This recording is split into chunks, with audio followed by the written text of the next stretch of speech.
சோளகரையிலிருந்து சென்னைக்கு கிரானைட் கற்களை ஏற்றிச் சென்ற லாரி வேலூர் அருகே நள்ளிரவில் நின்றதால் பெங்களூரு சென்னை தேசிய நெடுஞ்சாலையில் 12 மணி நேரத்திற்கு போக்குவரத்து நெரிசல் ஏற்பட்டது. கிரேன் மூலம் லாரி அகற்றப்பட்டதால் தற்போது போக்குவரத்து சீரடைந்துள்ளது. இது தொடர்பான விவரங்களை தருகிறார் செய்தியாளர் சேதுராமன். வணக்கம். மேலும் விவரங்களை சொல்லலாம்.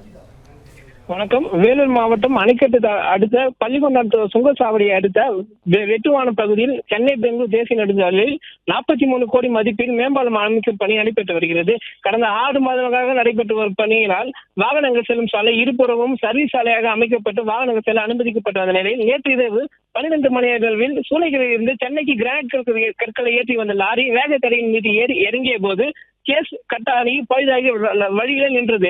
அதிக எடையின் காரணமாக வாகனங்கள் உடனடியாக சீரமைக்க முடியாத நிலையில் குறுகலான சாலை என்பதாலும் ஒரு வழி பாதையை துண்டிக்கப்பட்டது. இதனால் 12 மணி நேரத்துக்கு மேலாக போக்குவரத்து நெரிசல் ஏற்பட்டு வாகன ஓட்டிகள் சிக்கி அவதிக்குள்ளாகினர். பொக்கன் இயந்திரம் மற்றும் கிரேன் மூலமாக பழுதான லாரி அப்புறப்படுத்தப்பட்டு போக்குவரத்து ஆனது சீரானது.